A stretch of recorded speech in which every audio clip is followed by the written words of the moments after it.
Chapter 7. On arriving in Moscow by a morning train, Levin had put up at the house of his elder brother Kuznishev. After changing his clothes, he went down to his brother's study, intending to talk to him at once about the object of his visit and to ask his advice. But his brother was not alone. With him there was a well-known professor of philosophy, who had come from Kharkov expressly to clear up a difference that had arisen between them on a very important philosophical question. The professor was carrying on a hot crusade against materialists. Sergei Kuznishev had been following this crusade with interest, and after reading the professor's last article, he had written him a letter stating his objections.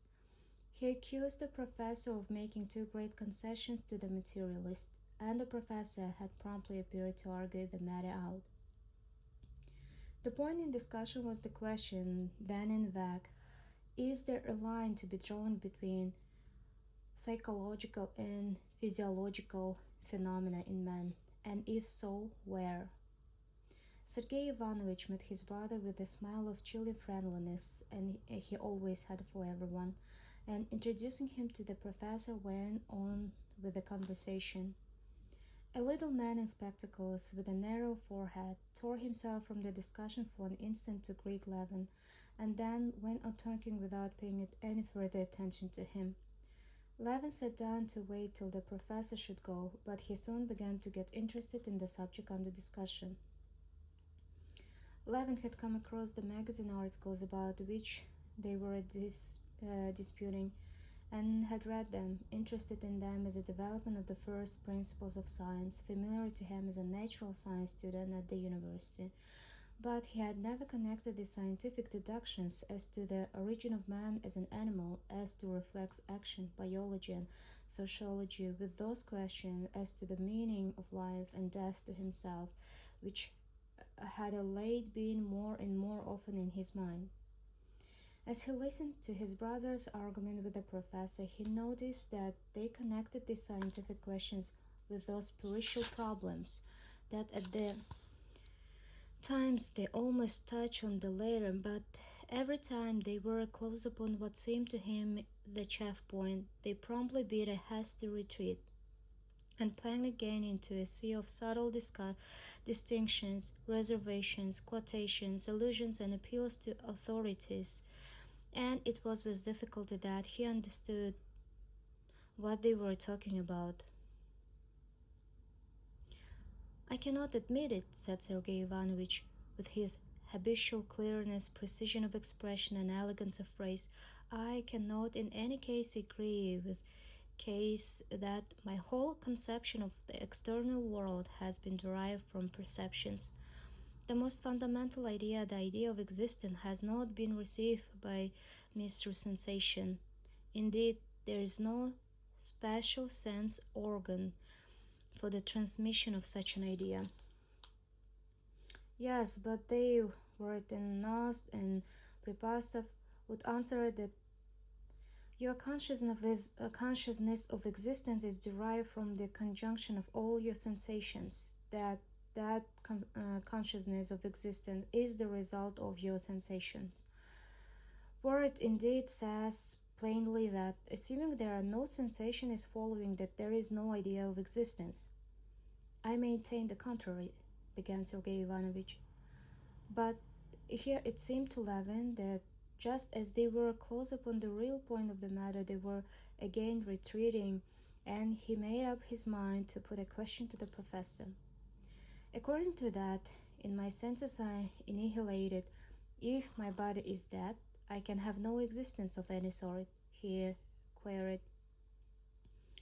The professor, in annoyance and as it were mental suffering at the interruption, looked round at the strange inquiry more like a bargman than a philosopher, and turned his eyes upon Sergei Ivanovich as though to ask, "What's one to say to him?"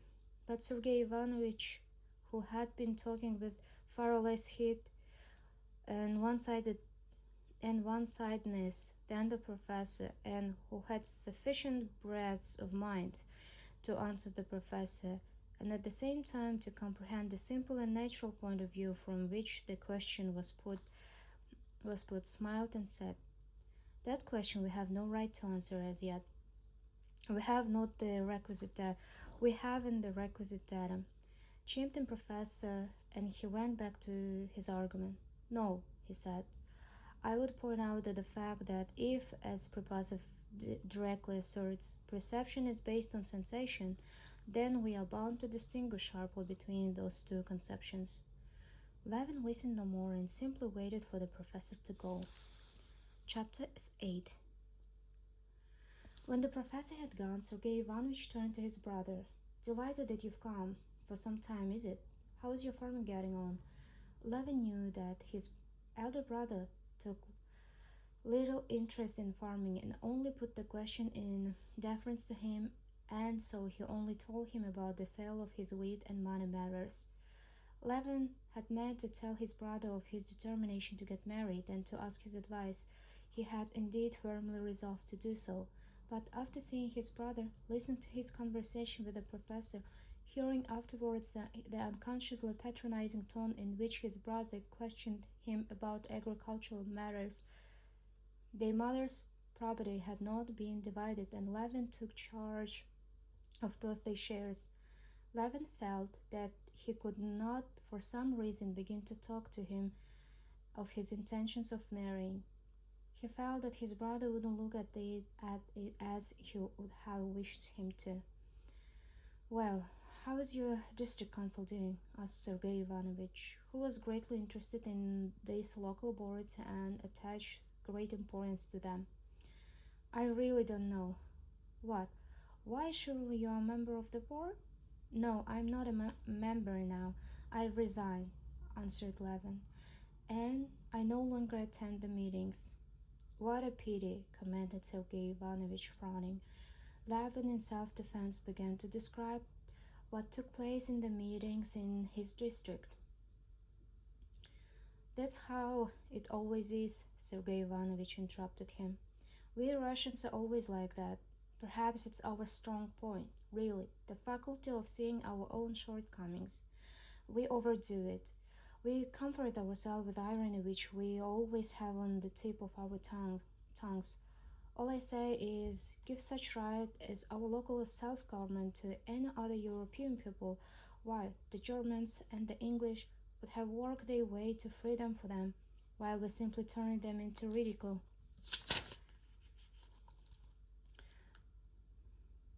"But how can it be helped?" said Levin penitently. It was my last effort, and I did try with all my soul. I can't. I'm no good at it." "It's not that you are not good at it," said Sergei Ivanovich. "It is that you don't look at it as you should." "Perhaps not," Levin answered dejectedly. "Oh, do you know brother Nikolai's turned up? Do you know brother Nikolai's turned up again?" His brother Nikolai was the elder brother of Konstantin Levin and half-brother of Sergei Ivanovich, a man utterly ruined who had dissipated the greater part of his fortune, was living in the strangest and lowest company, and had quarreled with his brothers. What did you say?" Levin cried with horror. "How do you know?" "Prokofy saw him in the street." "Here in Moscow? Where's he? Do you know?" Levin got up from his chair as though on the point of starting off at once. "I'm sorry I told you," said Sergei Ivanovich, shaking his head at his younger brother's excitement. I sent to find out where he's living, and sent him his IOU to Tribune, which I paid. This is the answer he sent me." And Sergei Ivanovich took a note from under a paperweight and handed it to his brother. Levin read the queer, familiar handwriting.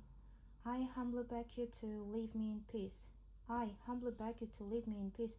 That's the only favor I ask of my gracious brothers, Nikolai Levin."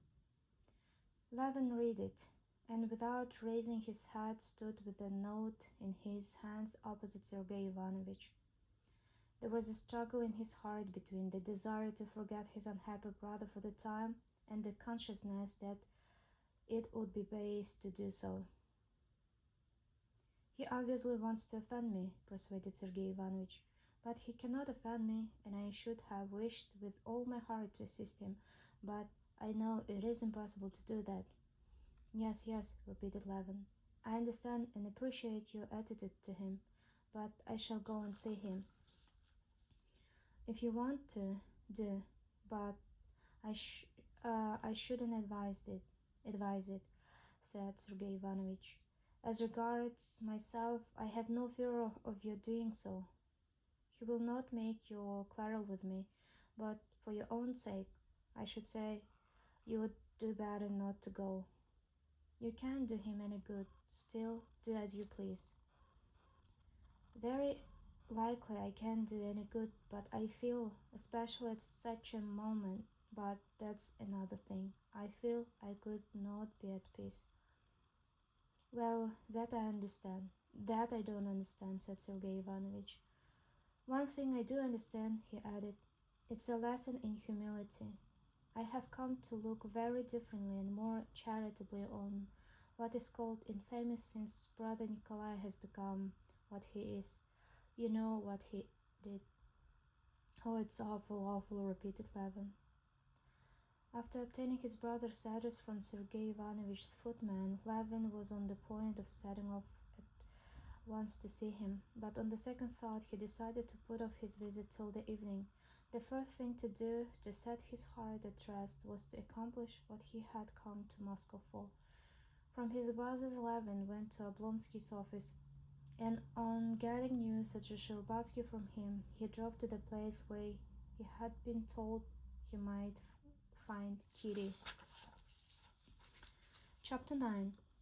At 4 o'clock, conscious of his throbbing heart, Levin stepped out of a hired sledge at the zoological garden and turned along the path to the frozen mounds and the skating ground, knowing that he would certainly find her there, as had seen the Shcherbatsky carriage at the entrance.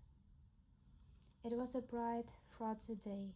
Rows of carriage, sledge drivers, policemen were standing in the approach. Crowds of well-dressed people, with hats bright in the sun, swarmed about the entrance and along the well-swept little path between the little houses adorned with carving in the Russian style. The old curly bridges of the gardens, all the twigs laden with snow, looked as though freshly decked in sacred vestments. He walked along the path toward the skating ground and kept saying to himself, "You mustn't be excited. You must be calm. What's the matter with you? What do you want? Be quiet, stupid," he conjured his heart. And the more he tried to compose himself, the more breathless he found himself. An acquaintance met him and called him by his name, but Levin did not even recognize him. He went towards the mounds. Hence came the clank of the chains of sledges as they slipped down and were dragged up, the rumble of the sliding sledges and the sounds of merry voices. He walked on a few steps, and the skating ground lay open before his eyes, and at once, amidst all the skaters, he knew her. He knew she was there by the rapture and the terror that seized on his heart. She was standing talking to a lady at the opposite end of the ground. There was apparently nothing striking either in her dress or her attitude, but for Levin she was as easy to find in that crowd as a rose among nettles. Everything was made bright by her. She was the smile that shed light on all around her. "It is impossible I can go over there on the ice, go up to her," he thought. The place where she stood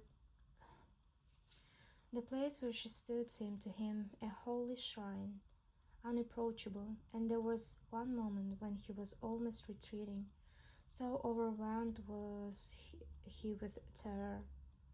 had to make he had to make an effort to master himself and to remind himself that people of all sorts were moving about her and that he too might come there to skate. He walked on for a long while, avoiding looking at her as at the sun, but seeing her as one does the sun without looking. Wow. He walked on for a long while, avoiding looking at her as at the sun, but seeing her as one does the sun without looking. On that day of the week and at the time of the day, people of one set, all acquainted with one another, used to meet on the ice. There were crack skaters there, showing off their skills and learners clinging to chairs with timid, awkward movements. Boys and elderly people skating with hygienic motives. They seemed to Levin an elect band of blissful beings because they were here, near her. All the skaters, it seemed, with perfect self-possession, skated towards her, skated by her, even spoke to her, and were happy, quite apart from her, enjoying the capital ice and the fine weather. Nikolai Sherbatsky, Kitty's cousin, in a short jacket and tight trousers, was sitting on a ground seat with his skates on. Seeing Levin, he shouted to him, "Oh, the first skater in Russian! Been here long! First-rate ice! Do put your skates on!" "I haven't got my skates," Levin answered, marveling at his boldness and ease in her presence, and not for one second losing sight of her, though he did not look at her. He felt as though the sun were coming near him. She was in a corner, and throwing out her slender feet in the high boots with obvious timidity, she skated towards him. A boy in Russian dress, desperately waving his arms and bowing down to the ground, overtook her. She skated a little uncertainly, taking her hands out of the little muff that hung on a cord. She held them ready for emergency, and looking towards Levin, whom she had recognized, she smiled at him and at her own fears. When she got up round the turn, she gave herself a push with the one foot and skated straight up to the Sherbatsky. Clutching at his arm, she nodded, smiling to Levin. She was more splendid than he had imagined her.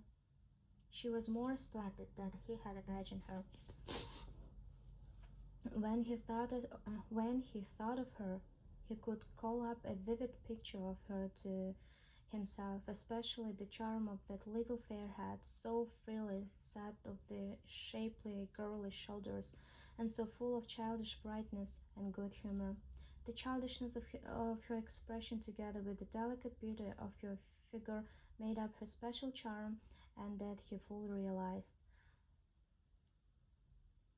But what always struck him in her as something unlooked for was the expression of her eyes, soft, serene, and truthful, and above all her smile, which always transported Levin to an enchanted world, where he felt himself soften and tender as he remembered himself in some days of his early childhood. Have you been here long?" she said, giving him her hand. "Thank you," she added, as she picked up the handkerchief that had fallen out of her mouth. I haven't long. Today I arrived," answered Levin, and his emotions not at once understanding her question. "I was meaning to come and see you," he said, and then, recollecting with that intention he was trying to see her, he was promptly overcome with confusion and blushed. I didn't know you could skate, and skate so well."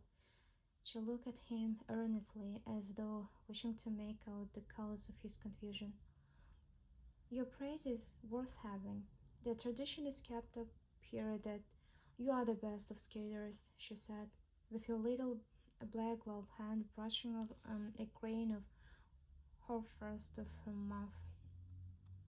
Yes, I used once to skate with passion. I wanted to reach perfection.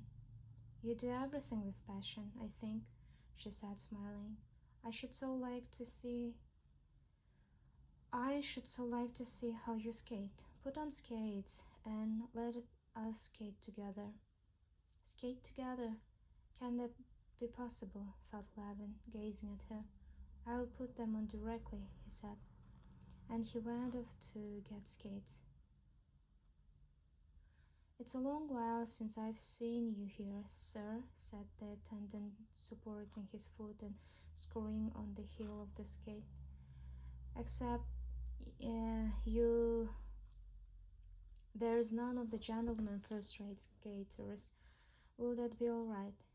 Said he, tightening the strap. Oh, yes, yes, make haste, please, answered Levin with difficulty, restraining the smile of rapture which would overspread his face. Yes, he thought. This now is life, this is happiness. Together, she said, let us skate together. Speak to her now? But that's just why I'm afraid to speak, because I'm happy now. I'm in hope anyway. And then, but I must away with weakness. Levin rose to his feet, took off his overcoat, and scurrying over the rough ice round her hut, came out on the smooth ice and skated without effort, as it were by simple exercise of will, increasing and slackening speed and turning his course. He approached with timidity, but again her smile reassured him. She gave him her hand, and they set off side by side, going faster and faster, and the more rapidly they moved, the more tightly she grasped his hand. With you I should soon learn. I somehow feel confident in you, she said to him. And I have confidence in myself when you are learning on me, he said, but was at once panic striking at what he had said and blushed. And indeed, no sooner had he uttered these words when all at once, like the sun going behind a cloud, her face lost all its friendliness, and Levin detected the familiar change in her expression that denoted the working of thought. A crease showed on her smooth brow. Is there anything troubling you? Though I've no right to ask such a question, he added hurriedly. Oh, why so? No, I have nothing to trouble me, she responded coldly, and she added immediately, You haven't seen Mill Lennon, have you? Not yet. Go and speak to her. She likes you so much. What's wrong? I have offended her. Lord help me, thought Levin, and he flew towards the old Frenchwoman with the grey ringlets, who was sitting on a bench, smiling and showing her false teeth. She greeted him as an old friend. Yes, you see, we are growing up, she said to him, glancing towards Kitty, and growing old. Tiny Bear has grown big now, pursued the Frenchwoman, laughing as she remembered him on his joke about the three young ladies whom he had compared to the three bears in the English nursery tale. Do you remember that's what you used to call them? He remembered absolutely nothing, but she had been laughing at the joke for 10 years now and was fond of it. Now, go and skate, go and skate. Our Kitty has learned to skate nicely, hasn't she? When Levin darted up to Kitty, her face was no longer stern. Her eyes looked at him with the same sincerity and friendliness, but Levin fancied that in her friendliness there was a certain note of deliberate composure, and he felt depressed. After taking a little of her old governess and her peculiarities, they questioned him about his life.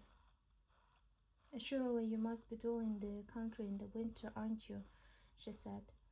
No, I'm not dull. I'm very busy, he said, feeling that she was holding him in check by her composed tone, which he would not have the force to break through, just as it had been at the beginning of the winter. Are you going to stay in town long? Are you going to stay in town long? Katie questioned him. I don't know, he answered, not thinking of what he was saying. He thought that if he were held in check by her tone of quiet friendliness, he would end by going back again without deciding. Anything came into his mind, and he resolved to make a struggle against it. How is it how is it you don't know? I don't know. It depends upon you, he said, and was immediately horror-stricken at his own words. Whether it was that she had heard his words or that she did not want to hear them, she made a sort of stumble, twice struck out, and hurriedly skated away from him. She skated up to Mill Linen, said nothing to her, and went towards the pavilion where the ladies took off their skates. My God, what have I done? Merciful God, help me, guide me, said Levin, praying inwardly and at the same time feeling a need of violent exercise, skated about describing inner and outer circles. At that moment, one of the young men, the best of the skaters of the day, came out of the coffee house in his skates with a cigarette in his mouth. Taking a run, he dashed down the steps in his skates, crashing and bounding up and down. He flew down and, without even changing the position at his hand, skated away over the ice. Ah, that's a new trick, said Levin, and he promptly ran up to the top to do this new trick. Don't break don't break your neck, it needs practice, Nikolai Sherbatsky shouted after him. Levin went to the step, took a run from above as best he could, and dashed down, preserving his balance in his unwanted movement with his hands. On the last step he stumbled, but barely touching the ice with his hands. With a violent effort, recovered himself and skated off, laughing. How splendid, how nice he is, Katy was thinking at the time, as she came out of the pavilion with Mill Linen and looked towards him with a smile of quiet affection, as though he were a favorite brother. And can it be my fault? Can I have done anything wrong? They talk of flirtation. I know it is not he that I love, but still I'm happy with him, and he is so jolly. Only why did he say that? She mused. She mused. Catching sight of Kitty going away and her mother meeting her at the steps, Levin, flushed from his rapid exercise, stood still and pondered a minute. He took off his skates and overtook the mother and daughter at the entrance of the gardens. Delighted to see you, said Princess Sherbatska. On Thursday we're at home, as always. Today, then, we shall be pleased to see you, the princess said stiffly. This stiffness hurt Kitty, and she could not resist the desire to smooth over her mother's coldness. She turned her face and with a smile said, "Goodbye till this evening."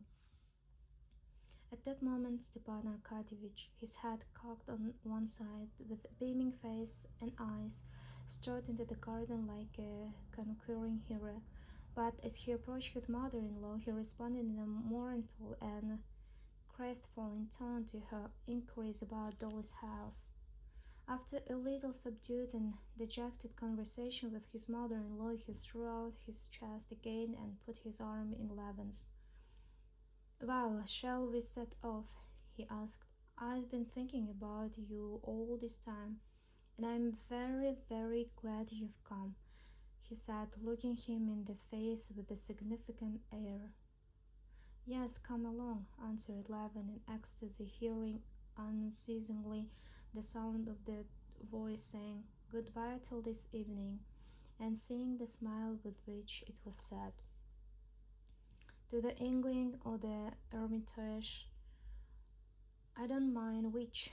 All right then, the England, said Stepan Arkadyevich, selecting that the restaurant because he owed more there than at the Hermitage, and consequently considering it mean to avoid it. Have you got a sledge? That's first rate, for I send my carriage home. The friends hardly spoke all the way. Levin was wondering what that change in Kitty's expression had meant, and alternately assuring himself there was hope, and falling into despair, seeing clearly that his hopes were insane, and yet all the while he felt himself quite another man, utterly unlike that what he had been before her smile and those words, "Goodbye till this evening." Stepan Arkadyevich was absorbed during the drive in composing the menu of the dinner. "You like turbot, don't you?" said to Levin as they were arriving. "Yeah," responded Levin. "Turbot, yes, I'm awfully fond of turbot." What is this? I don't know. Okay. Chapter 10. Levin went into the restaurant with Oblonsky. He could not help noticing a certain peculiar of expression, as it were a restaurant radiance about the face and whole figure of Stepan Arkadyevich.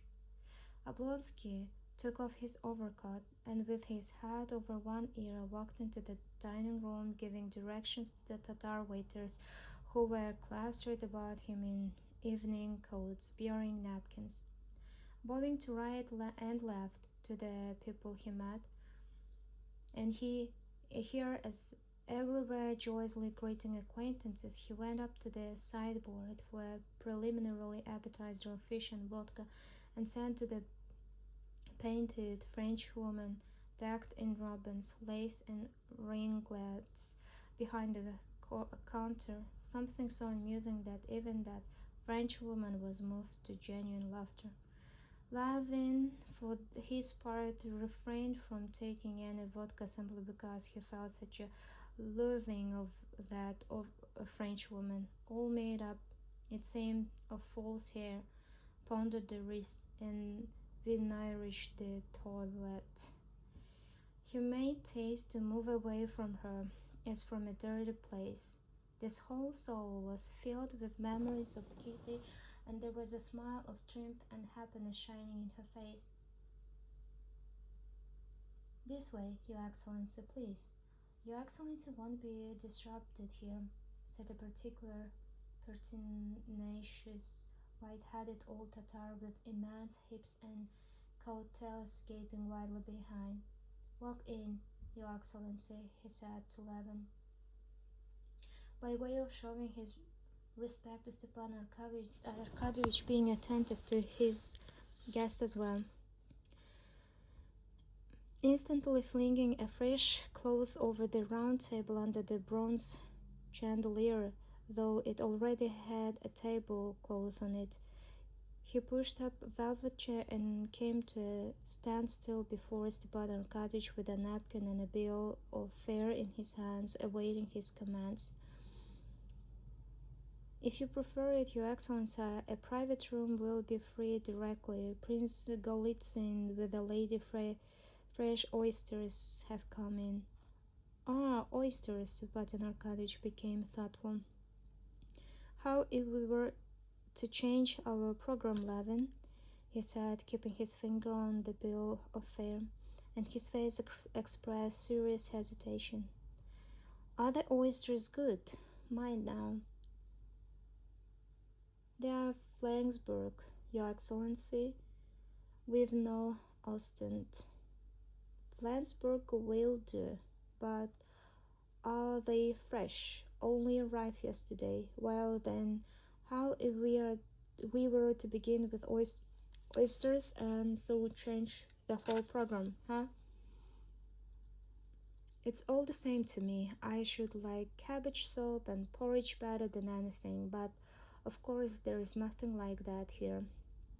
Porridge your honor would like," said the Tatar, bending down to Levin like a nurse speaking to a child. No, joking apart. Whatever you choose is sure to be good. I've been skating and I'm hungry, and don't imagine," he added, detecting a long dissatisfaction on Oblonsky's face, that I shan't appreciate your choice. I'm fond of good things. I should hope so. After all, it's one of the pleasures of life, said Stepan Arkadyevich. Well, then, my friend, you give us two.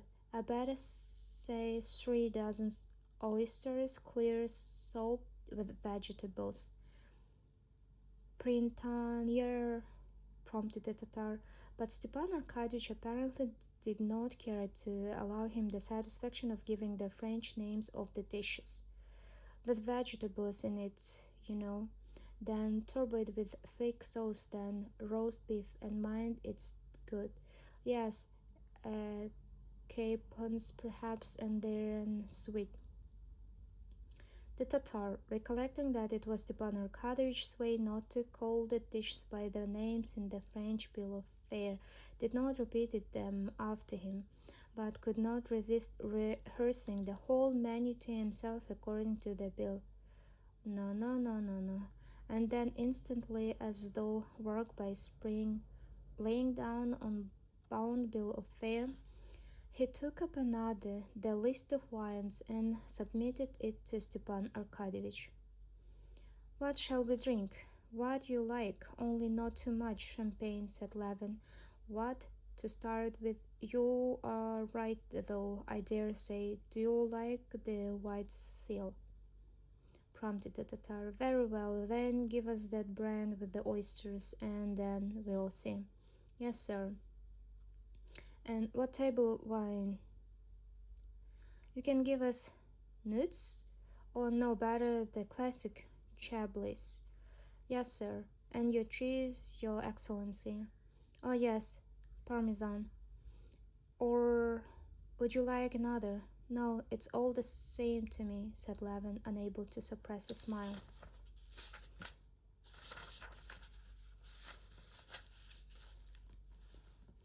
And the Tatar ran off with flying coattails, and in 5 minutes started with a dish of open oysters on mother-of-pearl shells and a bottle between his fingers. Stepan Arkadyevich crushed the scratchy napkin, tucked it into his waistcoat, and settling his arms comfortably, started on the oysters. Not bad, he said, stripping the oysters from the pearl shell with a silver fork and swallowing them one after another. Not bad, he repeated, turning his brilliant eyes from Levin to the Tatar. Levin ate the oysters indeed, though white bread and cheese would have pleased him better. But he was admiring Oblonsky. Even the Tatar, uncorking the bottle and pouring the sparkling wine into the delicate glasses, glanced at Stepan Arkadyevich and settled his white cravat with a perceptible smile of satisfaction. You don't care much for oysters, do you? Said Stepan Arkadyevich, emptying his wine glass. Or you are worried about something? He wanted Levin to be in good spirits. But it was not that Levin was not in good spirits. He was ill at ease. With what he had in his soul, he felt sore and uncomfortable in the restaurant, in the midst of private rooms where men were dining with ladies, in all this fuss and bustle. The surroundings of bronzes, looking glasses, gas, and waiters, all of it was offensive to him. He was afraid of sullying what his soul was brimful of. Yes, I am, but besides, all this bothers me. Okay, besides, all this bothers me, he said. You can't conceive how queer it all seems to a country person like me, as queer as that gentleman's nails I saw at your place. Yes, I saw how much interested you were in poor Grinovich's nail, said Stepan Arkadyevich, laughing. It's too much for me, responded Levin. Do try now and put yourself in my place. Take the point of view of a country person. We in the country try to bring our hands into such a state as will be most convenient for working with. So we cut our nails, sometimes we turn up our sleeves, and here people purposefully let their nails grow as long as they will and link on small saucers for way of studs so that they can do nothing with their hands. Stepan Arkadyevich smiled gaily. Oh, yes, that's just a sign that he has no need to do coursework. His work is with the mind.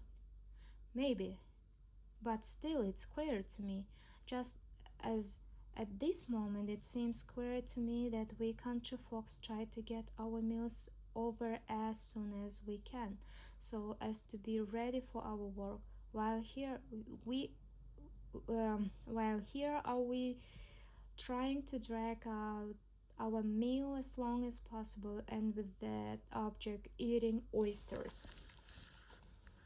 Why, of course, objected Stepan Arkadyevich, but that's just the aim of civilization, to make everything a source of enjoyment. Well, if that's its aim, I'd rather be a savage. And so you are, savage. All you Levins are savages, Levin sighed. He remembered his brother Nikolai and felt ashamed and sore and scowled, but Oblonsky began speaking of a subject which at once drew his attention. Oh, I say, are you going tonight to our people, the Shirpatskys, I mean? He said, his eyes sparkling significantly as he pushed away the empty rough shells and drew the cheese towards him. Yes, I shall certainly go, replied Levin, though I fancy the princess was not very warm in her invitation. What nonsense! That's her manner. Come, boys, the soap. That's her manner, grandam, said Stepan Arkadyevich. I'm coming too, but I have to go to the Countess Bonina's rehearsal. Come, isn't it true that you are a savage?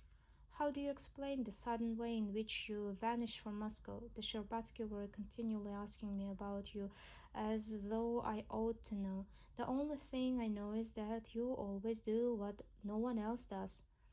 Yes, said Levin. Yes, said Levin slowly and with emotion. You are right. I am a savage. Only my savageness is not in having gone away, but in coming now. Now I have come.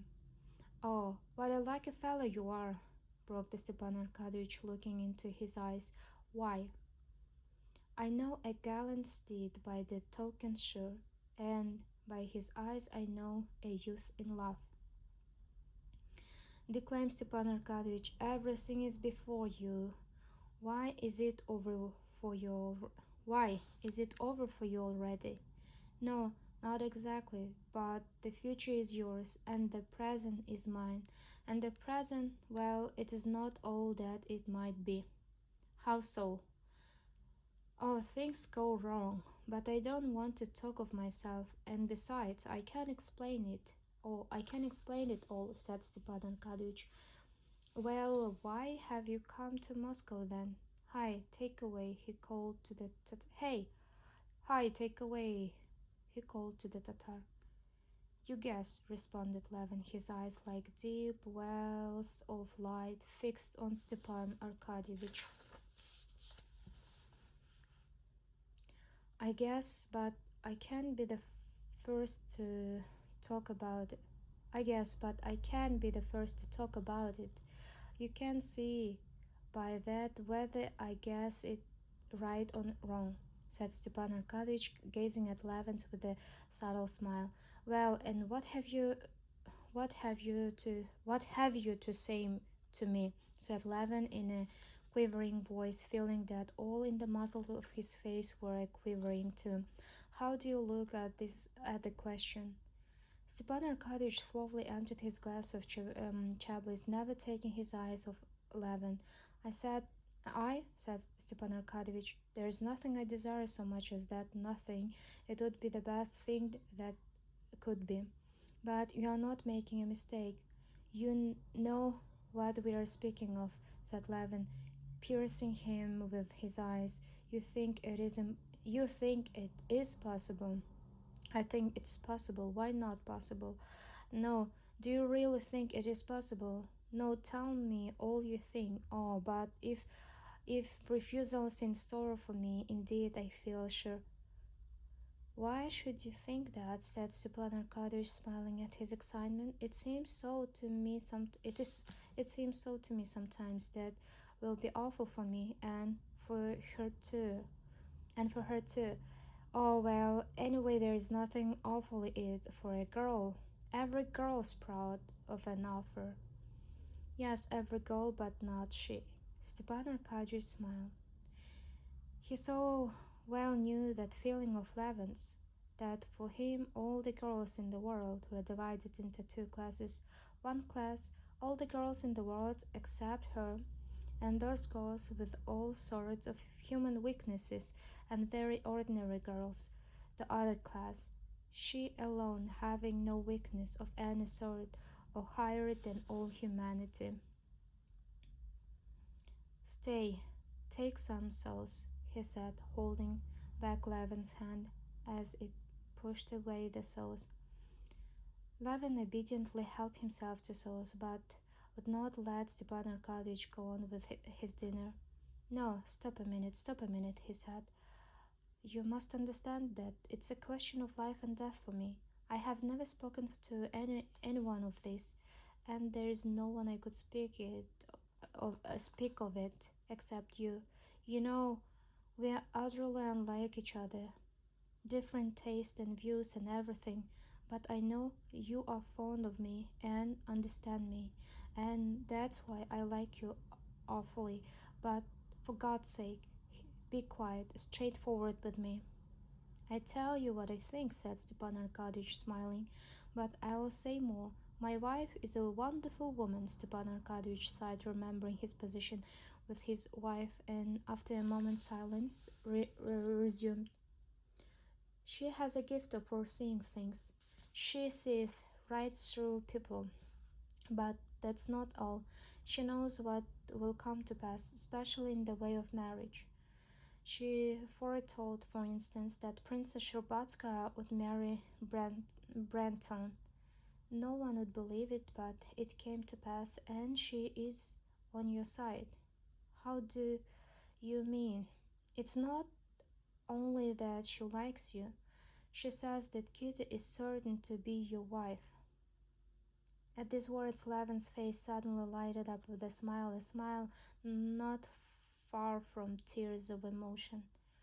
She says that, cried Levin. I always said she was exquisite, your wife. There, that's enough. Enough said about it, he said, getting up from his seat. All right, but do sit down. But Levin could not sit down. He walked with his firm tread twice up and down the little cage of a room, blinked his eyelids that his tears might not fall, and only then sat down to the table. You must understand, said he. It's not love. I've been in love, but it's not that. It's not my feeling, but a sort of force outside me has taken possession of me. I went away, you see, because I made up my mind that it could never be, you understand, as a happiness that doesn't come on earth, but I've struggled with myself. I see there is no living without it, and it must be settled.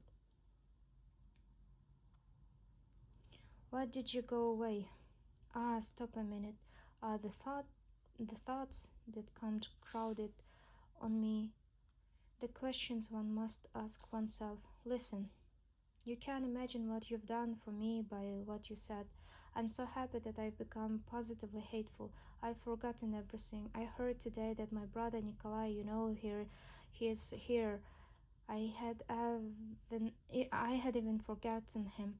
It seems to me that he's happy too. It's a sort of madness, but one thing is awful. Here, you've been married, you know the feeling. It's awful that we old with a past, not of love, but of sins, are brought all at once so near to the creature pure and innocent. It's loathsome, and that's why one can't help feeling oneself unworthy. Oh, well, you haven't many sins on your conscience. As all the same, said Levin, when with loathing I go over my life and shudder in chorus of butterfly regret it. Yes. What would you have? The world's made so, said Stepan Arkadyevich. The one comfort is like that prayer, which I always liked. Forgive me not according to my unworthiness, but according to the thy loving kindness. That's the only way she can forgive me.